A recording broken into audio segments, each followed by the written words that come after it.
Hello guys, ഇന്ന് ഞാനൊരു mini വ്ളോഗുമായിട്ടാണ് കേട്ടോ വന്നേക്കുന്നത്. ഇപ്പം സമയം ഏകദേശം ഒരു 6:45 ഏട്ടൻ ജോലി കഴിഞ്ഞ് എത്തിയ സമയമാണ് കേട്ടോ. ഏട്ടൻ വന്ന് വിളിച്ച ആദ്യം തന്നെ പൊന്നുമാണ് കേട്ടോ ഓടിച്ചെന്ന് ഡോറ് തുറന്നു കൊടുക്കാറ്. അച്ഛനെ കണ്ട സന്തോഷത്തിന്റെ പുറമെ തന്നെ അച്ഛൻ എന്താന്ന് കൊണ്ടുവന്നെന്നുള്ളത് കാണാനും കൂടി കേട്ടോ അവൻ ഓടിച്ചെല്ലുന്നത്. പിന്നെ പൊന്നുനെ പറഞ്ഞിട്ട് വലിയ കാര്യമൊന്നുമില്ല, എനിക്കിതുപോലത്തെ സ്വഭാവമൊക്കെ തന്നെയാണ് ഇട്ടുള്ളത്. എൻ്റെ അച്ഛൻ വന്നിട്ടുണ്ടെങ്കിൽ ആദ്യം തന്നെ ഞാൻ കയ്യിൽ എന്താന്നുള്ളത് നോക്കുക, അതിന് ശേഷം മാത്രമേ മുഖത്തേക്ക് നോക്കാറുള്ളേ. അങ്ങനെ ഇന്ന് ഏട്ടൻ വന്നപ്പോൾ ഉഴുന്നുവടയും പഴംപൊരിയും പൊന്നിന് ഇഷ്ടപ്പെട്ട കുറച്ച് സാധനങ്ങളൊക്കെ കൊണ്ടുവന്നിട്ടുണ്ട്. ഇന്ന് ഏട്ടൻ ജോലി കഴിഞ്ഞ് ഇറങ്ങുമ്പോൾ തന്നെ വിളിക്കും കേട്ടോ, ചായ വെച്ചോന്നും പറഞ്ഞിട്ട്. ഞാൻ എന്തെങ്കിലും സാധാരണ വല്ല ചായക്കടി എന്തെങ്കിലും ഉണ്ടാക്കാറുണ്ട്, പക്ഷെ ഇന്നൊന്നും ഉണ്ടാക്കാൻ പറ്റിയിട്ടുണ്ടായിരുന്നില്ല. പിന്നെ അത് ഏട്ടനും പൊന്നും കുളി കഴിഞ്ഞ് വന്ന് ഞങ്ങൾ എല്ലാവരും കൂടി ഇരുന്ന് ചായ കുടിച്ചു. അത് കഴിഞ്ഞിതാ അച്ചുവിന് ഭക്ഷണം കൊടുക്കുന്ന സമയമായിട്ടുണ്ട് കേട്ടോ.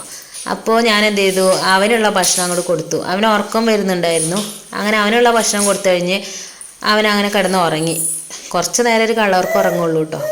അച്ചു ഇതുപോലെ ഉറങ്ങുന്ന സമയത്താട്ടോ ഞാൻ നല്ല കനമുള്ള പണിയൊക്കെ എടുക്കാറ്. അപ്പോൾ ഞാനവിടെ അടുക്കളയിൽ നിന്ന് പണിയെടുക്കുന്നുണ്ട്, അതിൻ്റെ ഒപ്പം തന്നെ പൊന്നുവിന് പഠിക്കാനുള്ള കുറേ കാര്യങ്ങൾ പറഞ്ഞു കൊടുക്കുന്നുണ്ട്. അവനവിടെ ഒറ്റയ്ക്ക് ഇരുന്ന് തന്നെ പഠിച്ചോളും.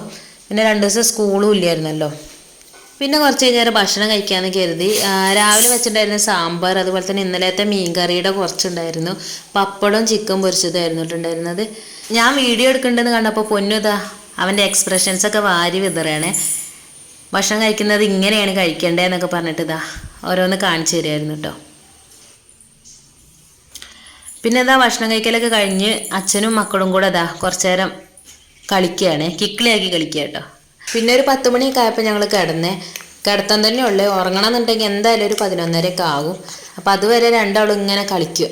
ഇവർ രണ്ടാളും ഉറങ്ങുന്ന വീഡിയോ എടുക്കാൻ എന്തായാലും പറ്റില്ല, അപ്പോഴത്തേക്ക് ഞാനൊക്കെ ചിലപ്പോൾ ഉറങ്ങിയിട്ടുണ്ടാകും. അപ്പോൾ ഇതൊക്കെയാണ് കേട്ടോ ഞങ്ങളുടെ ഒരു നൈറ്റ് എന്ന് പറയുന്നത്. അപ്പോൾ പിന്നെന്താ, മറ്റൊരു വീഡിയോ ആയിട്ട് നമുക്ക് വീണ്ടും കാണാം. അതുവരേക്കും ബൈ.